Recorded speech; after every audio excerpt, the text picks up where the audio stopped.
Hello and welcome to this exciting Friday night episode of Animal World Live with me, Mahloa, and some exciting guests.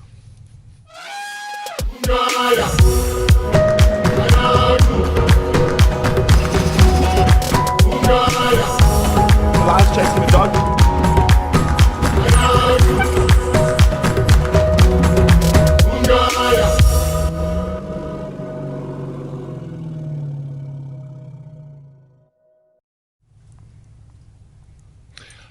Hello, it's so great to have you here on this Friday night, and as you can see it's a bit warmer here in the Lowveld.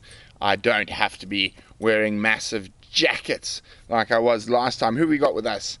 Hello Keller, hello Joyce, Pam, Betty, MIMS. I do not know what that is. It looks like Spanish to me. Nunya, Vicky, Linda, Miss Christie, Cheryl, Shamsung, Linda, Daniel from Scotland, hello Liz, and Velma, Pam, oh, so many people here, Barbara, Wild UAE87, so great to have you all here. Hello Steve, Yvonne, TJS Widget, Liz W, Jan, Rosalind, wow, Ubombo Girl, Susan, Nature Explorers, Guido, Giraffe Girl, Velma. Okay, I think we could go on all night, but a big warm welcome to all of you there, and it's so amazing to have you on the show. And of course we've got a bumper show with our special guest who a lot of you will already know, and if you don't, you're in for a treat. Now of course we're going to keep on schedule, otherwise I'm going to get shouted at in my ear. I'm only joking, of course, but it's time for me to watch the live cams with you. Now remember, I haven't seen any of this footage yet, so I'm experiencing it at the same time as you are. So Vimpy, hit us with our first live cam highlights. Oh no, it's the naughty baboons. Are they going to attack the camera again? I don't know. Now, it's amazing, not that long ago we were watching baby baboons swim. Oh, he doesn't like the impala. In this exact waterhole. But obviously winter's now here and there is no swimming. But it's always nice to catch up with them. There's some big groups of baboons in that area. Now, they are quite naughty. Every now and then you'll actually see them with different color paint on them. And it's when they wander into the citrus orchards next door to the Rietspruit Reserve that they get paintballed to try and stop them stealing the oranges and mangoes. Oh, thank you, Darcy-Ann. Oh, and big thank you to Patty earlier as well for your support. So very, very cool to catch up with the baboons. Okay, Vimpy, what's next? Aha! One of my favorite and VM's favorite. And we've got a lovely group of banded mongoose. Now, for those of you who don't know, a group of mongoose is called a business. And I think it's a very apt name. They are very busy. They make the most wonderful little sounds. And of course, with the waterhole being a bit low, it takes a bit of hanging on to get a drink. I wonder if anyone's going to fall in. I don't think so. Oh, at least it fell the right way. It didn't get wet. Oh, look at them, they are just too cute. Now, growing up, I was lucky enough to while I was growing up, we had two banded mongooses as pets. They were rescued, and the first one was Monty, and the second one was Lord Montague. And Lord Montague, I remember I was a bit older, and he was absolutely a bossy bad word. He used to sort out all our big dogs, Rottweiler cross Labradors and Bourbals and stuff, but yeah, they are incredible little animals and amazing little social structures. And I know VM is desperate to make a mongoose movie one day, and I'm sure the banded mongoose will feature there at some point. Thank you, Yvonne. Noel, so the baboons with the paint are the naughtiest. Well, all the bravest to go deep inside the citrus farms. And pterodactyl, they can actually get out. That log is firmly in place, so it doesn't spin. Yes, so that's why those logs are put into these water holes. It is so they are able to get out if anything, a bird or any animal, small animal, falls in. Joyce, why don't we see banded mongoose in the Sabi Sands? Well, they're there. I actually didn't see them many times in my time in the northern Sabi Sands. However, when I worked at Londolozi and Singita down on the Sand River, on the big rivers, we saw mongoose quite frequently. So that they are there. The northern Sabi Sands, probably not ideal habitat. That's why you've got more dwarf mongoose. They tend to do a bit better in slightly more arid areas, but around the bigger river systems, both wet and dry, you'll find more banded mongoose. Okay, Vim, how many have we got left and what's next? Oh, it's night time. Is this going to be a genet? Oh, what happened? Oh, it's a black-backed jackal. It's so awesome. So, I mean, you guys must remember the little video we did on the jackals that were rescued and have been released into the Rietspraat Game Reserve as part of the Rhino Revolution. So that's really cool to see the black-backed jackals now starting to spread, and we're starting to see them on quite a few of the cameras. So really, really nice to see that. And the introduction plan is to try and get to about 70% of what was the natural population, and hopefully they breed back up, because about 5 years ago the whole jackal population in this area was completely wiped out by rabies. Okay, VMP, hit me.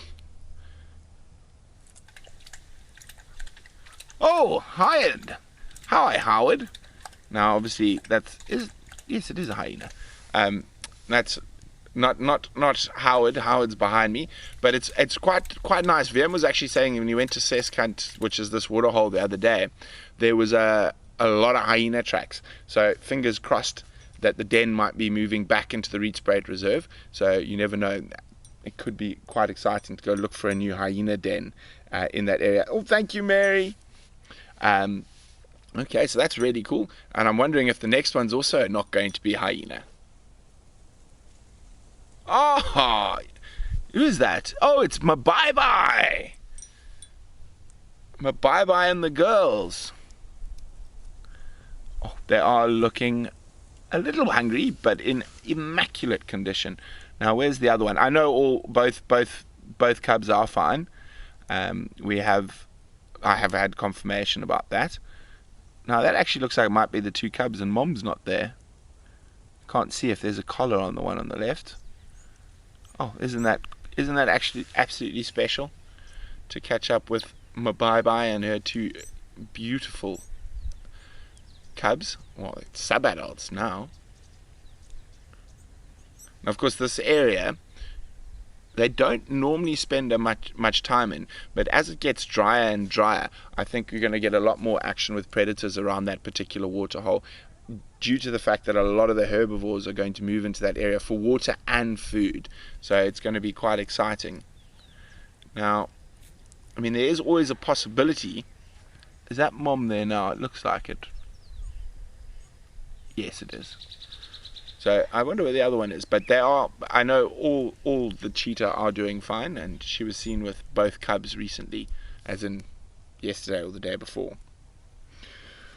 Betty B, how old are the cubs now? Oof, you've got me. They must be about... I'm trying to remember, when did we start filming them properly? When they were born... Was it too long after we no, it wasn't too long after we started Painted Dog. So it must be about 1 year and 3 months, 1 year and 4 months old. Isn't that wonderful? Dove sisters around somewhere, I'm sure. Yeah, so they are all well. She might have just been off camera shot there, and you can see they weren't that thirsty. Was like a lot of the predators, they like to drink water, but it's not a necessity. They can get enough moisture from the blood that they drink from the animals that they kill. But lions, leopards, cheetah, and most of the big predators will drink when available.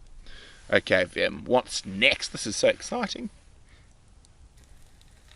Ah, awesome. Some unicorns. Oh, and a baby. I didn't see the baby behind there. Ah, so that is, I can't remember her number now. It's either 32 or 23, who's got the smallest calf on the reserve at the moment.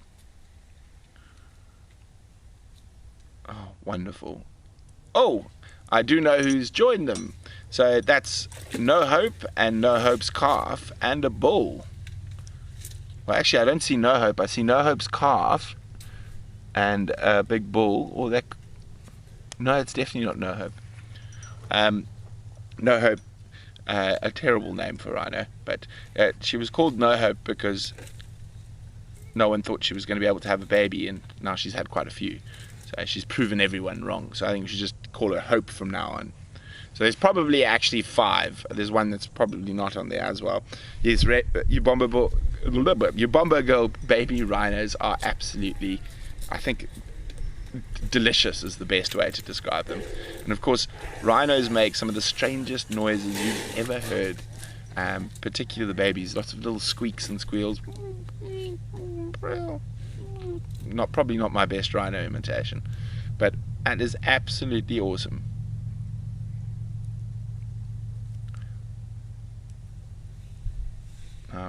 It is incredibly special to be able to see them as regular as we do while we're out on drives and obviously on the live cams.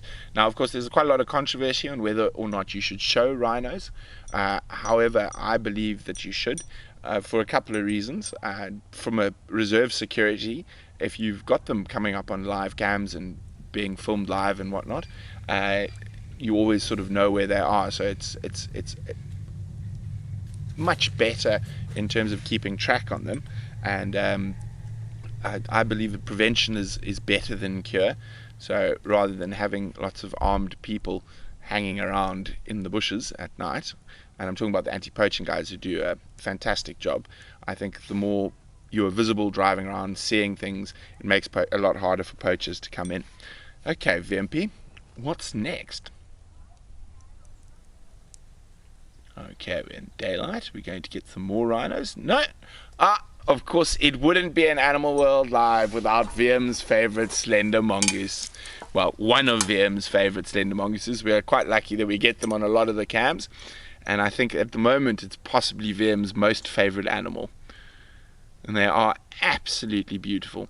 I think the best way to describe a slender mongoose is lithe. They're incredible little hunters, and they're capable of taking down prey much bigger than them, more than double their size.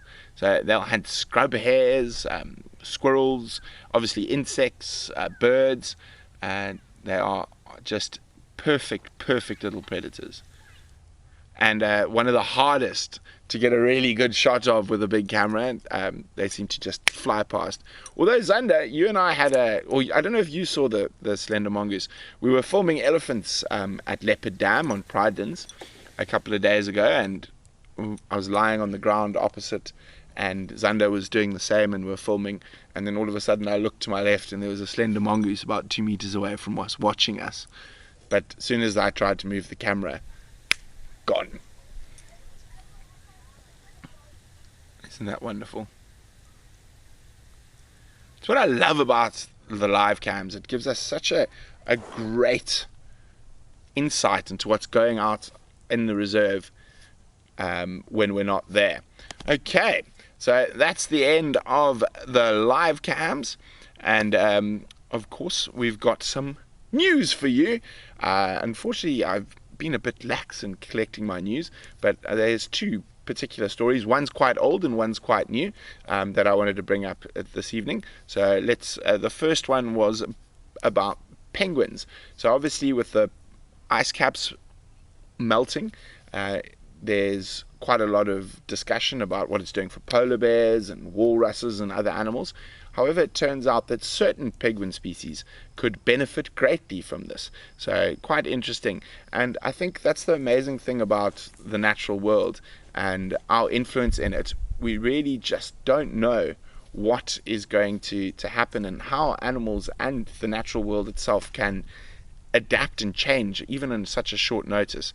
Obviously, it would be best if we did stop polluting the earth, but I have a lot of faith that future generations are going to be better educated and be able to definitely make for a better world. And so fascinating how animals adapt and possibly evolve during difficult times. Now, this next one is an animal I would really, really love to see one day. And of course, it is very unlikely that I will ever see one, but there's always a chance. But hopefully I'll see one live, not like this one that was found in South Africa. So this was found in the Western Cape, but an intact giant squid washed ashore. Isn't that absolutely amazing? Now, this one wasn't that big. It was 4 meters in length. And the biggest one recorded being washed up in South Africa is more than double that, and the biggest one ever recorded in the world is triple that. Now, they can get, in theory, up to about 16 meters, and 16 meters, I mean, if you think about it, 2 meters, I'm just under 2 meters. I'm trying to think, so maybe someone who's there can give me what 16 meters is in feet, because I know a lot of you guys are not so much. Okay, sorry guys. Sorry, I've just got a lot of chatter going on there for a second. Sorry, I just lost my train of thought there. Oh yes. So that I would love to see one. So what? There we go. Maybe someone else can tell me what is 16 meters in feet. Now, of course, 48 feet. There we go. Noel says giant squids freak her out. Now, I think they're just absolutely fascinating. And they've got that little very bird-like beak that they feed with. They feed on other squids, fish, and of course they are sort of the host of what has become the kraken and other different stories from mythology, these giant squids. Now, they generally prefer much colder waters, so they're in the Antarctic is where the larger species of giant squid. So there's actually quite a few different species of giant squid, but the larger species is basically in the Antarctic waters, so around off the south of Africa and off South America, and that's the biggest species. And I think, if I remember correctly, that of course somewhere in its scientific name is Giganticus. So that's very cool. So very, very cool, and very, very rarely seen. I think the South African Institute's only got about 9 intact specimens in the museum there. So that's very cool. So that one's going to go be prepped so other people can see it. Now, there was some very big sort of swells and squalls off the southern part of South Africa in those cold waters there, and when that giant squid came a bit close to shore, it was probably not well. It got battered by the waves and washed up. Now, they normally live quite deep, at about up to about 400 meters in depth, so they're very, very difficult to see. I hope one day to see them.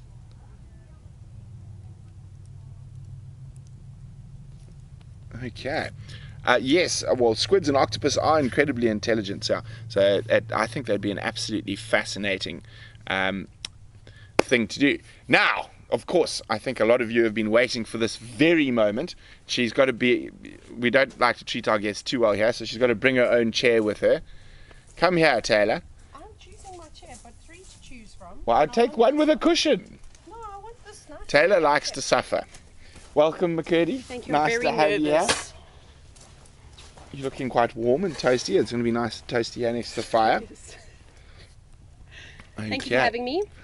Oh, it's a wonderful pleasure to have you, T. Yeah, it's Always. good to be here. It's been a while.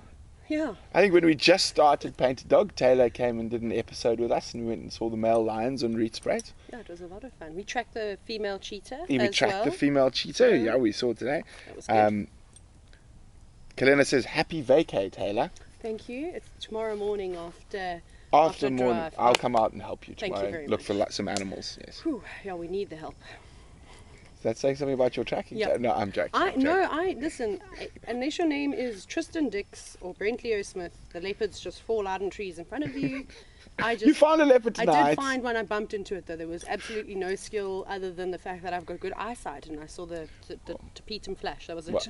Well, the last leopard that, the last leopard on a Saturday morning that we found, the lions actually found it for me. I can't take credit for it. No, it was good though. It was pretty good. Leopard up in the tree. Yeah. Was it lions? Not bad. Deanna says, why didn't you bring Maurice?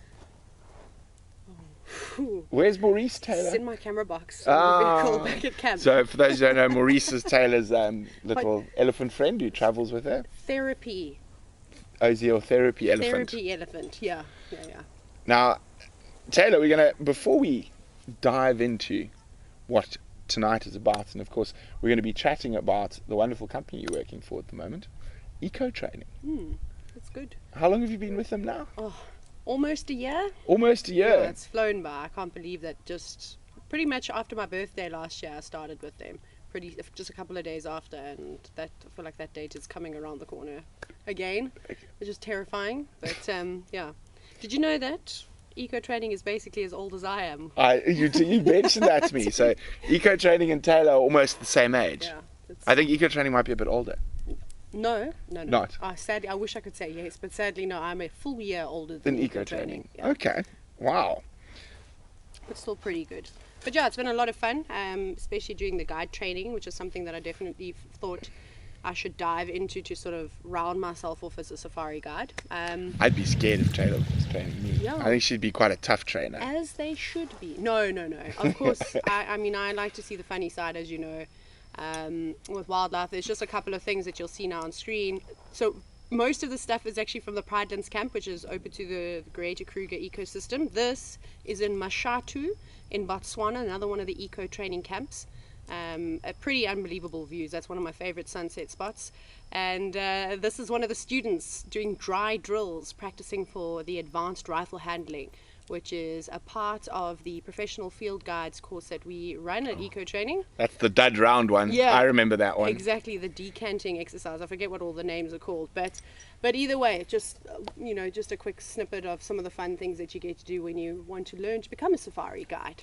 And one of the other cool things, and this is especially for you guys at home, if you want to brush up on your safari knowledge, EcoTraining is now offering online courses. Yeah, that's 100% correct. And if I'm not mistaken, I think on is it the 10th of August? Yeah, that we start our next intake for our e-learning online courses. So if you want to become a field guide, but unfortunately you can't travel because of various reasons, it's a great way to get started. And then you'll get instructors that run through all the lectures with you, and you do your field guides of association, your FOGASA manuals, and all your eco-training stuff with us, and you get to ask us questions. And remember, if you do decide to do it, tell them you heard about it on Painted Dog TV. Of course, you have to. Please do that. So, guide training. Tell me about it, Taylor. Ups, downs, the glamour. It's been a lot of fun. I've definitely learned a lot about myself. Obviously, when you're working in the lodge industry, you see the glitz and the glamorous. I mean, Brent and I have been very fortunate enough to work in the top lodges across not just South Africa but also Africa. So we're really fortunate. So one thing that I really love about EcoTraining is that there's no glitz and glam. It's really about learning how to become a guide, and instead of wearing a fancy pair of shoes, dig your feet barefoot in the sand and just feel Mother Nature. Like all the camps are tented, which are awesome. So if you're going to hear a lion roar or elephant rumble right outside of your tent, you're going to know about it, which is pretty spectacular. So you really get a feel for being out in the bush and getting in touch with Mother Nature. And I think for a lot of people, especially our international students, have never experienced wilderness like that before. Maybe you've been camping and that sort of thing, But yeah, this is really getting in touch with your roots. Yeah, defending the camp from hyenas and all sorts. I know your favorite. This is a never-ending story because everybody sleeps soundly at night, and I don't quite sleep. I'm glad my tent at Pridelands has moved further away from the kitchen area, because now I don't hear when the hyenas just make their attempt. Oh goodness, it's a nightmare. I saw a question there from Shamsung. Can we do the online only, or do we have to do in-person training as well? You can do the online platform, but unfortunately, if you want to finish off to become an apprentice field guide, which is your level 1, you may have heard a lot of us talking about, but the names have changed slightly. You will need to come out and do the practical assessment of it, but there's no set date. You can do that at a later stage, but you can email us. I'm sure Brent will put out some email addresses if you want to get in contact and find a little bit more. So yeah, you do the online system, and then afterwards you talk about doing the practical, but unfortunately you have to complete that to become a qualified field guide in South Africa. Now, however, if you don't want to become a qualified field guide, but you just want to learn a lot more about the bush, I would really recommend the EcoTraining e-learning. It's a great way to get a better in-depth understanding before you come on safari or go on a virtual safari. Definitely, and even if you maybe aren't up for that, EcoTraining is really interactive on social media, and there's a whole bunch of quizzes and all sorts of things that you can get involved with just to test your knowledge for free. So go and have a look at EcoTraining's website. Those quizzes come out on a weekly basis, if I'm not mistaken, and they're just a whole bunch of fun. Now, I've got a question for you. No. Tayla? Yes. What is the most rewarding thing about guide training? You thought it was going to be a mean one. Yeah, I think the most rewarding thing is to see a group of people who are really just so passionate about wildlife, and some people have taken a huge change in their career. I mean, the whole thing about becoming a guide is that you don't have to be 18 or 19, or the legal age is 21 to be a guide. There's so many people in their lives who are 20 years into their career making this huge change, and to just see them finding their passion, and then to see them develop, on a weekly basis on how their knowledge is improving, how driving skills are improving, or, just noticing the small things on a bushwalk. So those types of things I think are really amazing to watch, and I think it's quite satisfying knowing that you had a little bit to do with that. I'm sure it is. Yeah. So I saw there, Darcy, and you don't have to be from South Africa, you can be from anywhere in the world. And I mean, I've met some of the students and stuff being on Pridelands and that, and you've got an incredible diversity of people from all over the world. Yeah. I think you can tell me better. I mean, how many different nationalities? I think majority of the students come from Europe, so we have a lot of Germans coming through, which is great. A lot of Americans as well. Obviously, of course, you've got South Africans coming through. You get some Aussies every now and then from Austria. I mean, I can go and list every country, but then I'd be here for the next 10 hours talking about this. But I think you get the gist of it. Pretty much people from all around the world are welcome and join us on these courses. And it's actually not just these training courses that we do that we offer qualifications. We actually offer these like the birding course? Exactly, we've got a birding course, and then something else which is quite cool is we offer these eco quests, which are almost safari experiences. So again, you're taking away from the glamorous luxury side of it, and you're coming out for a week or 5 days or however long you want, and sometimes they'll even tailor make courses for you if you'd like. But you go out and you enjoy the safari experience, but you also get to learn a bit more when you do lectures and that type of thing. But there's no sort of qualification, it's just an experience, which I have done quite a few of, and it's been a bunch of fun. I really liked it. And what is your favorite animal, Tayla, from Rosalind? Rosalind, oh my goodness. My favorite animal has to be elephants, which is why I have Maurice, the elephant therapy friend. I just enjoy spending time with them. I think I do that every day. There we go. There they are at Pridelands again. Those elephants. Yes, sorry. Linda, you do not have to have a driver's license to take an online course if you're not planning to become a field guide. However, if you are planning to become a field guide, a driver's license is quite important. Yeah. Do you know what sometimes happens though? Because we get students that are quite young and can't, or maybe they don't have do the PDP. Exactly, they don't have their driver's license, or they can't get the driver's permit that you need in South Africa to be able to guide. Is that you can still do everything and just have someone drive for you, and you can sort of sit there and chat away about all the things that are on safari. And we've even had a few students that have got their driver's license but just don't feel comfortable with doing the driving section, but we can still test you on that.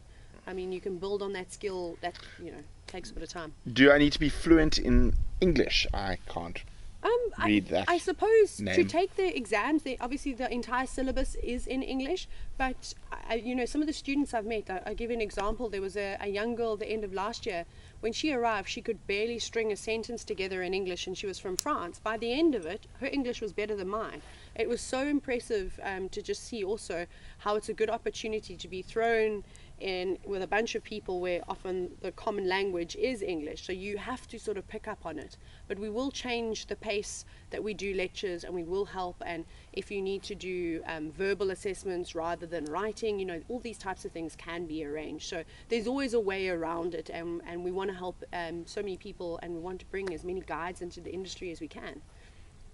Velma would like to know, are there a lot of women doing the course to become guides? Yes. I'd actually say more than men. Yeah, I mean, you've seen in Yeah. camp, it's pretty exciting to see so many females coming through the ranks. I think in this day and age, it's fairly common to have a female safari guide if you do come on an adventure in Africa, especially in South Africa. And EcoTraining is definitely driving the driving force behind pushing women empowerment and bringing in women into the industry, which is really exciting as an instructor too.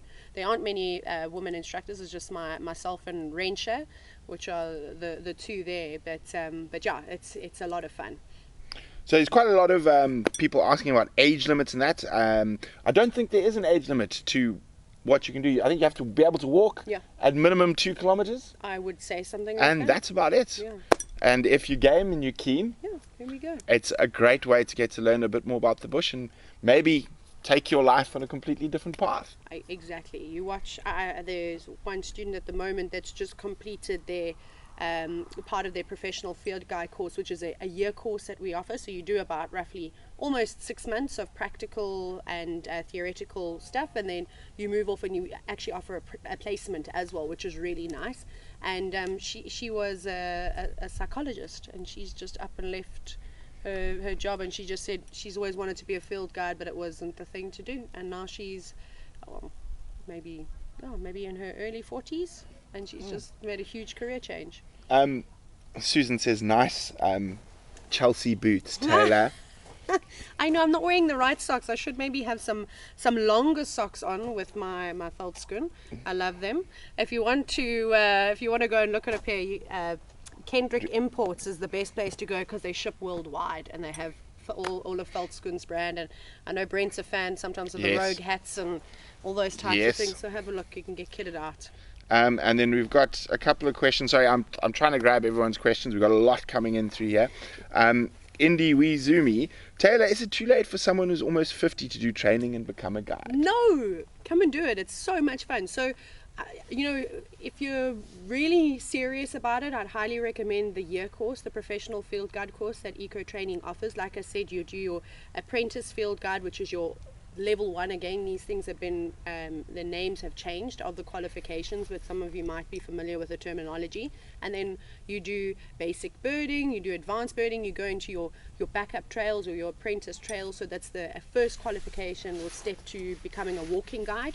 And then you do tracking and trailing qualifications, and then you go on a placement as well, which is a great way to get a foot in the door, which is often the hardest thing to do. Otherwise, we also offer a 55-day course too, which is great. So that's just doing your apprenticeship, your apprentice field guide qualification, so your level 1 sort of entry into becoming a field guide. And a lot of people do that too. It's quite a popular course for people that maybe don't necessarily want to become field guide, but want their full experience. Yeah. Steve, do you know how many people go on to actually become professional field guides? Or, I think it varies from year to year. I think it does definitely vary. We do get a lot of people that come out and are very unsure as to what they do. But honestly, by the end of the course, I would say 80% of the students want to become field guides, or at least enter the industry and do a couple of years, and they might move on from then. Very few people don't make it all the way through, or they end up going into some kind of conservation a part of the industry. So maybe, if you're not, being a people's person is very important as a safari guide, as I'm sure you've realized with spending so much time with Brent. And if that's maybe not your strong point, you can always work on it, but there's so many different avenues that eco-training can help steer you in and, again, get you a foot in the door. So there's a lot of questions around this thing, and it's like, well, isn't the industry becoming saturated with guides, etc., etc.? My personal thing is there's a lot of average people, and if you are good enough to stand out, then you will definitely succeed. It's all about what you believe and what your drive is, and I truly believe that. And the nice thing with the eco-training year course is that you are placed in a luxury lodge or in a lodge in this area, and if you show how good you are, that's your step in the door. If you're lazy and complain, then you're not going to get a job, but if you go for it, you can do it. Sometimes the placements aren't even just in South Africa. That's the great thing with eco-training being around for such a long period of time. There's a lot of relationships that have developed throughout the whole of Africa.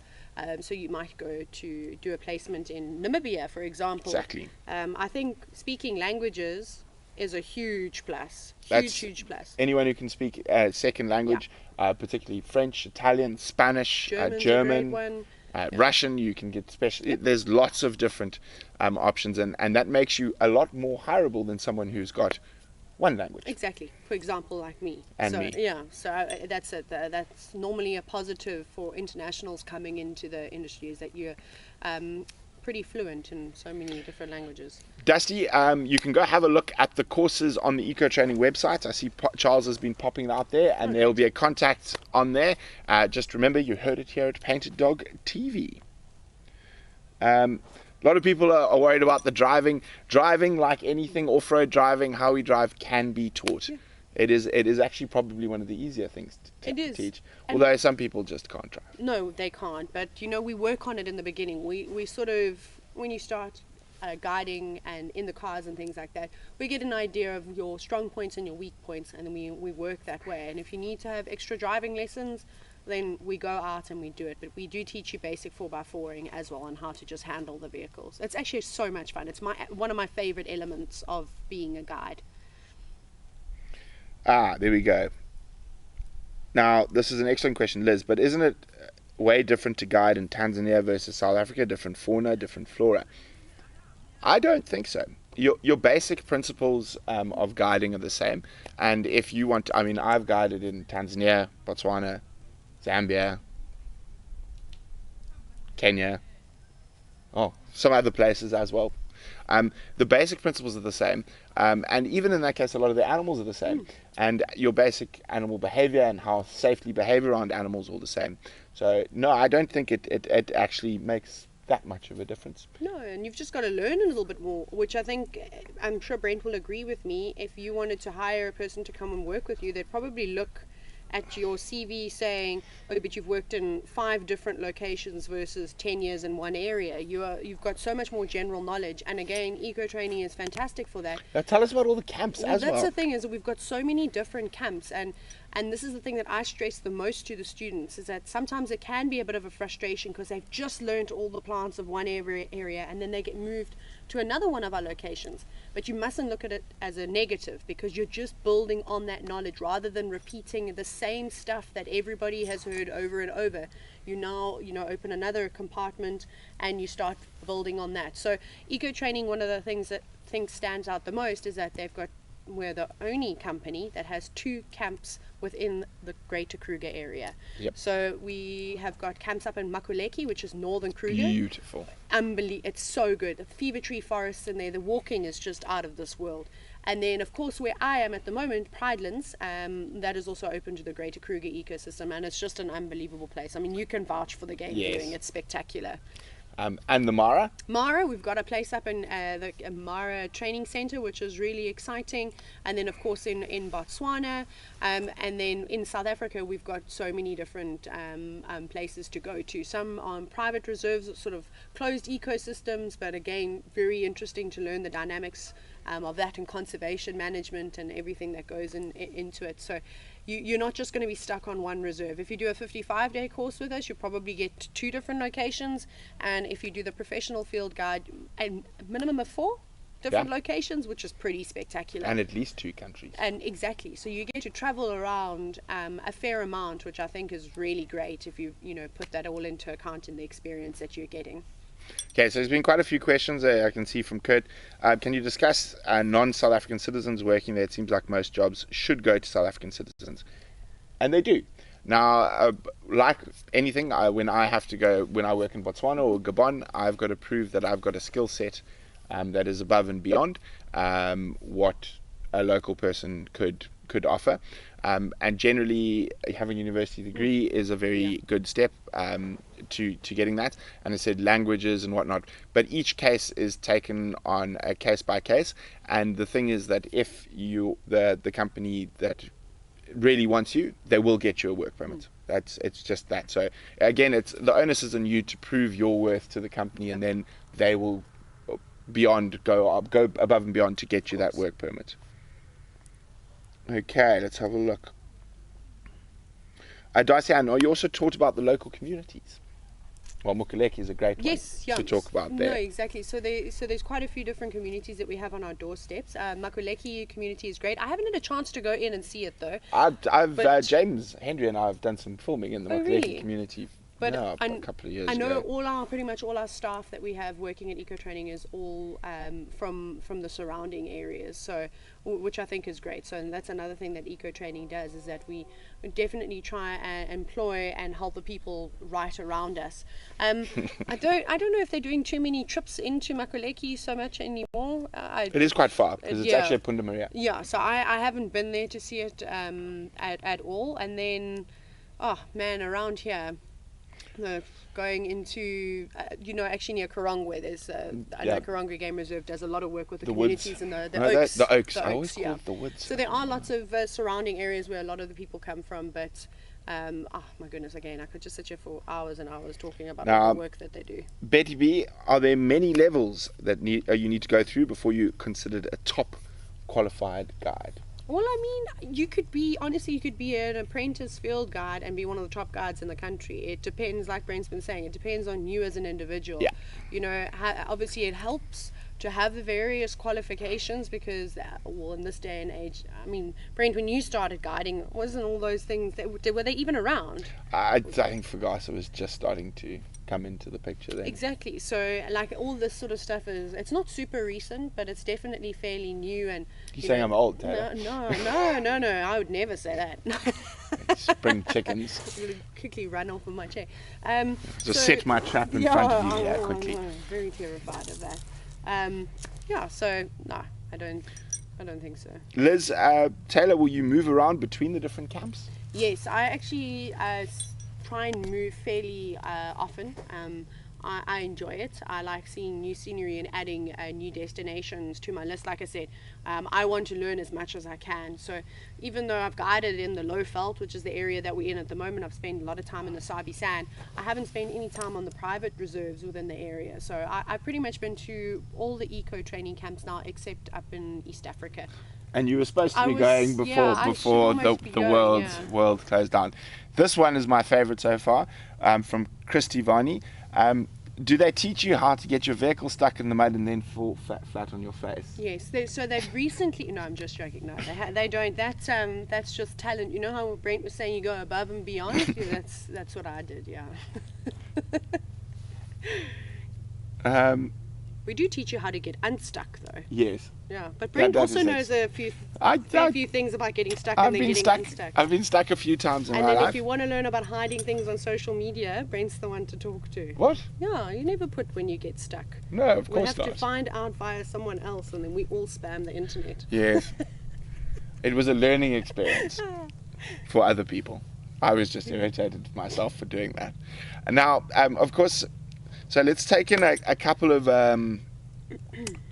couple more questions for Taylor, and we're going to keep the questions focused on her eco training and the training and stuff. So if you guys have got any more specific questions about that, now is your time. But while you think of those questions, Taylor, you've obviously got to know the Pridelands hyenas quite well. Getting there. So I actually had a very special encounter yesterday. Oh, really? With 3 of the little youngsters from the Pridelands clan. So we've actually got a little video of it. So I think, Vempi, when you're ready. So I set off to find a male leopard, and 3 little hyenas found me. What an amazing little walk here on the incredible Pridelands. Naughty hyenas. So I'm going to sit down on the road and see if the hyenas come to me.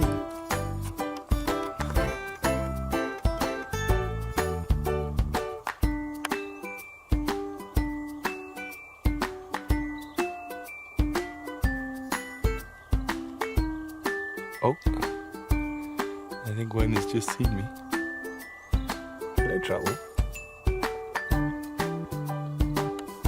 Worried about where number 3 is. What it's doing to my car. Ah, there comes number 3. They're all little ones. This is absolutely nice. Look at that little one. Hey, little guys.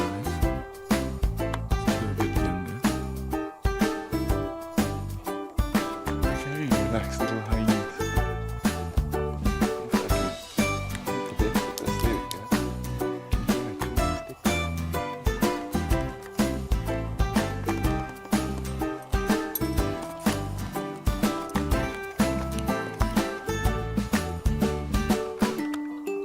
Hyenas?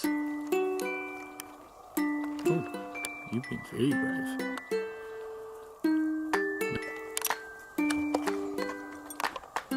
Here I am, hanging with my hyena buddies.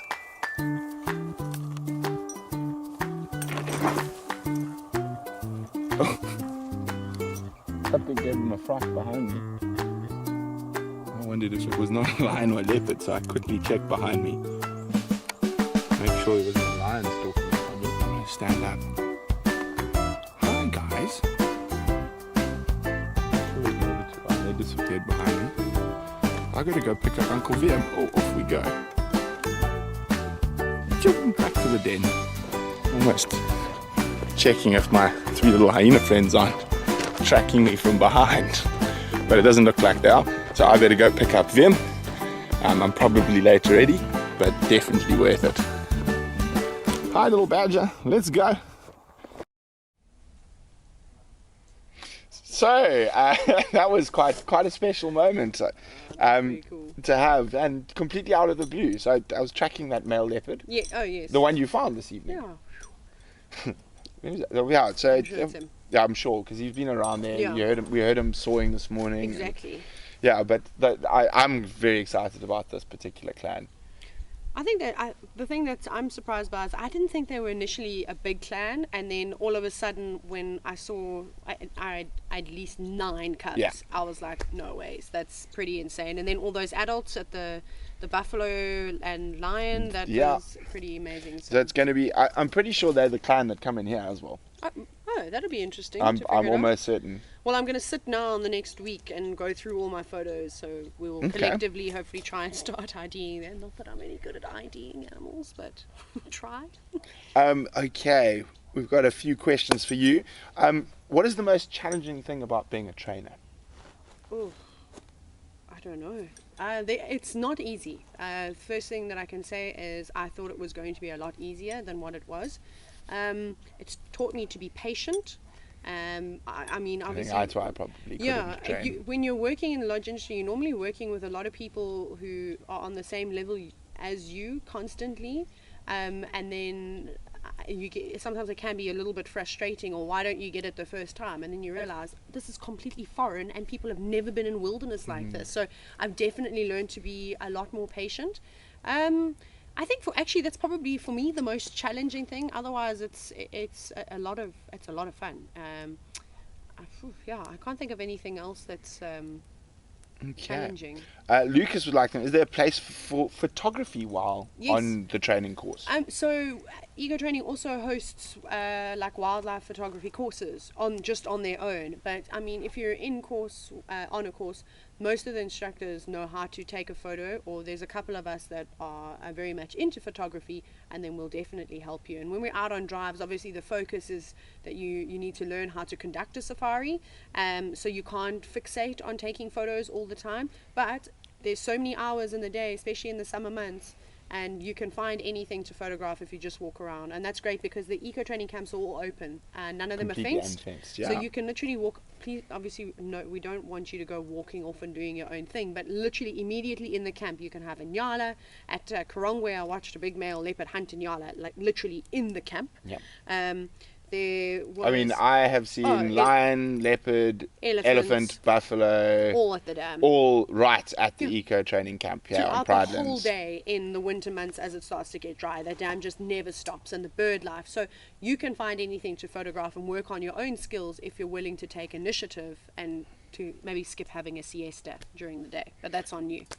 Pterodactyl says, Taylor, does eco-training have training on how to deal with people / guests? It's so you learn on the go sort of, and then we often talk about our experiences, and then because sometimes when you do your assessment, you're not going to have all the criteria that you need to go through, and then you'll have like a one-on-one chat with your assessor, the person that will be seeing if you are competent enough to become a safari guide, and they'll run through scenarios. So yes, that's part of the guiding skills section, which is quite a big module and a very important module. If not, for me, honestly, I think it's the most important one.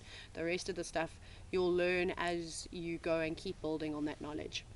So genre, I'm not Fanzel, do you need NSC to start with eco-training? Do you know what NSC is?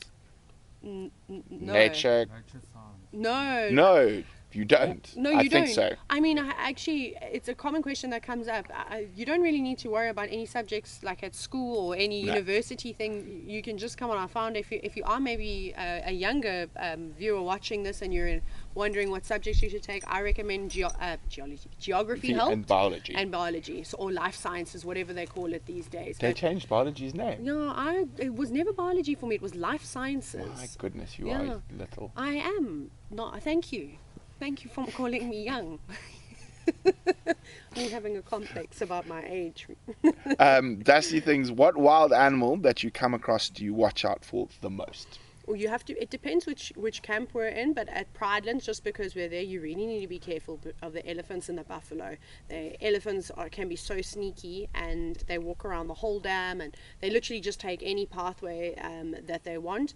And then, of course, as most guides will say, buffalo and hippo are probably two of the most important. But at elephants. Night, yeah, I would say particularly in this area, elephants would probably need to be watched out, and the buffalo bulls. But you become so blasé, and we see it happening. That's maybe another challenge, is getting people to understand that when things go wrong in the bush, they can go wrong really quickly. So just some basic things of walk around with shoes, not barefoot, is a good idea. A torch is the most important thing, and a lead lens is a great torch as well. Exactly. More important than a rifle, more important than shoes, more important than anything is a good torch.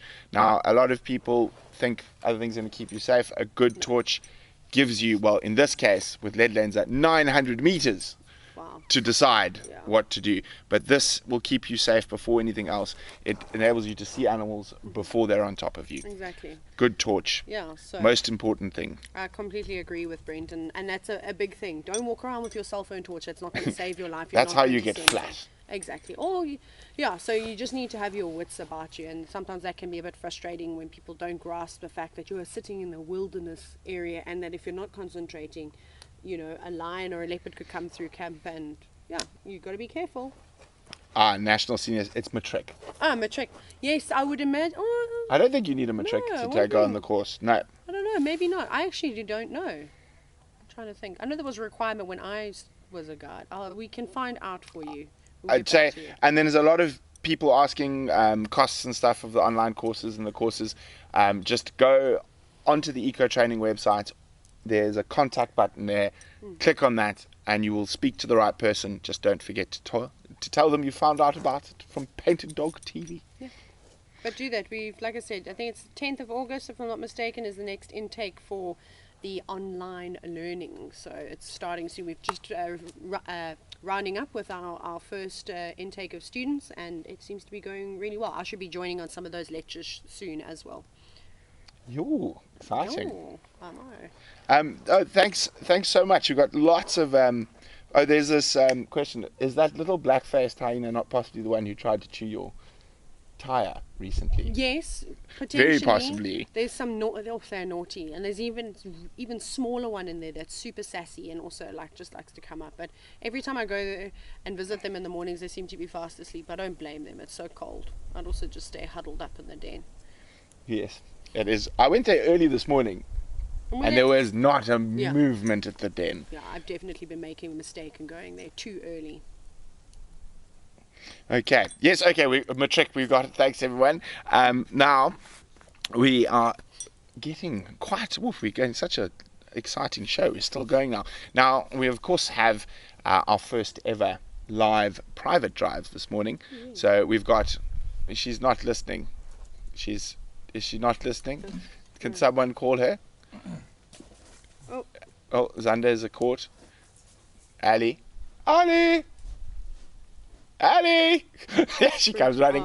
So while Ali makes her way here, we're going to just show you the promo video for the private live drives.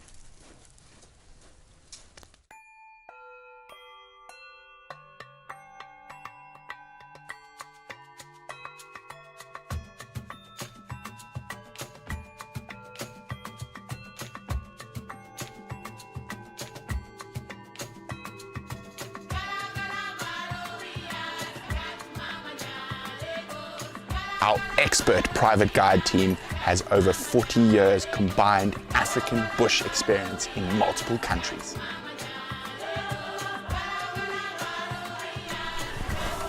Isn't that gorgeous? Nice lion silhouette. We're just trying to get some nice ID shots and start figuring out exactly who this pride is.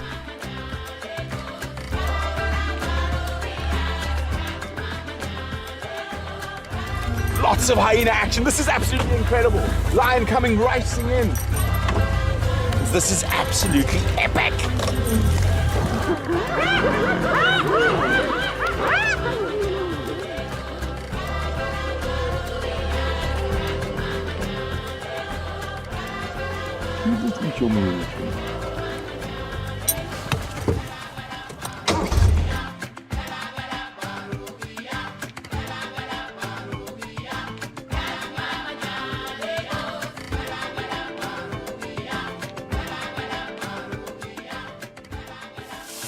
What are you doing? You're a little boy. I'm not scared of you. Yeah. You back up. You back up. The female cheetah got chased by a lion. I know she's coming this way, but it's a really difficult area to drive. So we're going to go for a walk.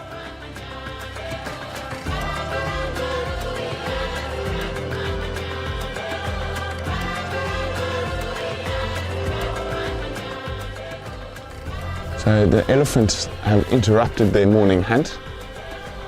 The 5 lionesses have just put this leopard up a tree. We can't see if it's a male or female.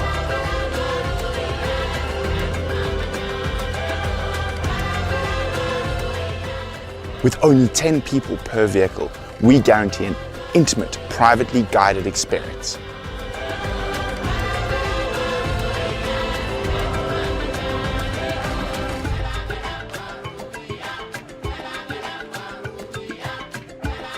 Painted Dog TV and our expert guiding team can't wait to immerse you in Africa in the world's first exclusive privately guided virtual safari.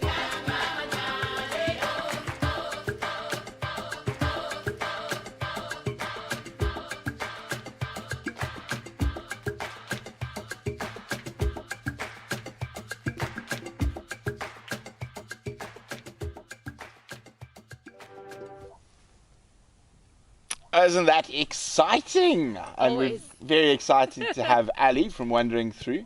Hi guys. As one of our private guides. Yes. Well, we're very excited, mostly for the opportunity just to be out and about. We all have missed terribly just to be able to go. I mean, I'm this poor Sloa now, like she's stuck with me. I'm not giving her back. She won't even let me take my dog. No, I was like, no, it's you mine. let her every day. Just share. Sharing is caring, Brenty. So, of course, this weekend knocks off the... Oh, and she's off on her own mission. The wandering dog. Yes, she's... Oh, no, we are doing our first live private drives this weekend, and we're happy to say they're fully booked for the afternoons. I understand the mornings are a bit of a push for a lot of people just due to time zones and stuff like that. So unfortunately, we did not reach the minimum of 5 people for the morning safaris. But unless you want to, now is the time. Unfortunately, I think Saturday is too late. But if you would like to book the sunrise safari on Sunday, there are still spots available. Just remember, we need a minimum of 5 people to go out on the live drive. But yeah, so it's Saturday afternoon and Sunday afternoon are fully booked. Oh, thank you, Serval Cat. Sounds wonderful. I mean, the afternoons, I enjoy the morning safaris, but I can understand why people fall asleep. I probably go to bed at 9, I want to say, so I wouldn't be able to watch this anyway. But if not, there's always a weekend after if people just want to do the afternoons. So we'll be around. We're actually pretty excited about it. I mean, it's a shame that Tristan couldn't be here today, but he's busy. He's in Buffelshoek. He's busy exploring the savvy sand. He found the Nkuhumas this afternoon. He did. He found the Nkuhumas. He apparently spent some time with Monzo, which we don't get to see over there a lot. So he was quite happy with that. And then I think this afternoon it was just chaos with Tlalamba and Shidulu and who knows. Oh, wonderful. So he's enjoyed it. Yeah, so Tristan and Ali will be... guiding, hopefully. Guiding, probably. I think I might take next weekend off. Oh, look at you go. You guys can do all the work. We'll be like, yes, we'll soon be fighting to be like, no, it's my turn to go on safari. No, we're very excited, and I'm actually very excited to be able to do safaris in Spanish. It's quite something. And Italian. Yeah, and Italian, but Spanish is sort of like my home language. It's the language that I Que is the language that I think in. So it's always exciting because I mean Tayla is laughing. Tayla is about to die. If you could see her now, you would laugh too. But anyway, carry on, Brenty. Let's get more Tayla. Very exciting. So we just decided to have Ali on to just chat about it. So I think we'll put out the final guide schedule on Monday. So Tristy's back on Sunday and we can all have a chat. Right. Maybe we'll make Ali do the whole weekend. We'll go fishing. I'm joking. I'm not too sure I agree with this plan just yet. I'm only you teasing. Guys need to bring back like chocolate cakes and all sorts of things if that's what you want. Yes, no, okay. I think we better go work. Oh, lots of. Yeah. Cool. Kelena, I am not taking the weekend off. I was only teasing. I will be doing both drives this weekend. Yeah, so this weekend Brent, as the painted dog main member, what would you be? Would you call yourself the alpha male? Probably. we've got joint alphas though. VM's also an alpha male. I feel like you're the alpha male and female though. Who's the female? Yeah, that's definitely me. I do all the cooking. That is true. That is 100% true. Thank you, Darcy. No, so we thought just from a technical side of things it would be better for Brent to be on it and BM just to be there and do everything, but as things roll out then we'll bring out a schedule and we'll be able to know who's doing what and so on. Also, like while we wait for tourism to restart, gives us all an opportunity to not only be in the wilderness but bring the wilderness across the world. So we've got a few things in the pipeline, but we're pretty excited to bring Africa to people that may have never seen what an African safari really is like, or that for whatever reason they were supposed to be in safari now and they can't be in safari now, us included. So Steve, in your little package you'll get before your drive, you will get a map and a whole bunch of other information and little links and stuff that Charles has been working on. So once you booked and the link for your drive is ready, it will be going out. Now, just remember, we are hoping to improve the service. So we are working on the fact that we will be able to talk to you directly and you'll be able to talk to us. However, that is in the pipeline. So for now, it will just be a private link that you will get emailed. And just remember, if you see there's 12 or 13 people on there, it is not naughty freeloaders. It is probably our tech team, making and sure the guides lurking learning, about. yes, Maybe me, Tristan, or Brent looking, because also watching. we don't know the reserve just yet, which is quite exciting because it's actually a brand new place to go and discover. Like, I know Taylor's been enjoying naming all sorts of things, like, so. I'm still going to get the name for that young male leopard, I reckon. Okay, you guys can fight about Yes. the naming later. As long as nobody gets named Fluffy, we'll be fine. Yes. Our Larimore, the drives are 2 hours long. That's how long they are. Yep. So either from 6 a.m. in the morning till 8 a.m. or from 4 p.m. in the afternoon to 6 p.m.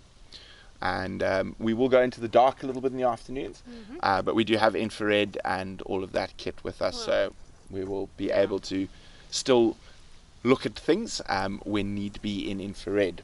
The good thing is also now that the winter or summer solstice has started, so the days are going to start getting shorter in the northern hemisphere for you guys, but they're going to start getting longer and warmer for us. So every drive virtually is going to go in a little bit further into daylight for either the morning or particularly in the afternoon. So there will be less time during nighttime as well, which Yes. will be good for tracking and such things. And for now, just while we're still quite small crews and stuff, so the drives will only be going out on Saturdays and Sundays, so it won't be every day. And I see Dusty Things, I'm going to go for 6 nieces and nephews on a kid-focused safari. Awesome. So if you want to do kid-focused safaris, birthday parties we can do, birthday game drives, we can do anything. Just email us. We've actually got a very cool request recently, somebody that couldn't be on safari that was celebrating a 30th birthday, so they can't go on safari, so they might be looking into potentially doing a safari with us as, sort of like a birthday gift. Which is quite sweet. Yeah, so there's lots of different options. And if you email info@paintedogtv, there's sort of the main line. But if you want to ask a question, ask, and we'll see if we can accommodate you. We are quite flexible on those type of things. We all are. Like we said, I think we all just want to spend as much time possible out in the wilderness because it's quite exciting to explore a new place. We've been seeing how Taylor's been making friends with this very interesting elephant, which is now named Susan. I've seen Susan a couple of times. Didn't we bump into her when we were going? Was that Susan? That was Susan. She was also doing this. Getting onto her knees. And then getting onto her knees. Yes. And then Brent just steps out of the car, but the car is about this high, the little badger, so he just walks out of the car and starts shouting at this elephant. Because we were caught in a little rocky area, so I had to make sure Susan knew her place. Now, we do have one other little surprise, and that is for everyone. So, Taylor, come back in. We're going to say goodbye shortly. Thank you so much to everyone. Just a quick thank you to, of course, LED Lenser. Thank you for the new lights, Liz. They are doing their work. There's one there. There's one there. There's another one in the tree at the back, shining on Howard the hyena. And of course, I don't know where Zander puts all the LED lenses, but we're literally lit by LED lenser at the moment. So very, very a big thank you to them. Of course, to EcoTraining for allowing Taylor to come out and spend some time with us. Also for allowing us to traverse on Pridelands. We're very excited about that partnership and seeing where we can take it in the future. The Steenbachs, our patrons, our super chat sponsors, thank you so much, guys. We really appreciate it. Now, I think a lot of people are going to be quite excited about this, and this is someone you haven't seen in quite a long time. And I wonder if he's... There we go. It is the one and only the Thumb. I'm back, everybody. I'm back. Brian's there. I'm back, everyone. I'm back in the wilderness. The dream team is reassembling. We are going to be smashing it hard. Oh, yes. I'm so excited to be back. Oh, yes. Okay, so we'll be having a proper chat with Brian next week. He arrived in town today. So very exciting to have Bebop, the Thumb, Brian, and his many other nicknames back here on with us at PaintedDog.tv. But to say adieu and goodbye, I nearly forgot. One of the most important things, this Sunday, the first episode of our new season is coming out on Painted Dog TV, and it is, of course, called Pridelands. Oh, wow. So here's a little Yeah. taster and teaser. The premiere will be on Sunday night. I'm not sure what time. I'm looking at Sunday. He's biting his nails. 7:30. 7:30 on Sunday night. I'm only joking, of course. So don't forget to join us for the premiere of Pridelands, our new series. And Wiem, let's show them the sort of taster. And good night. Bye. Bye.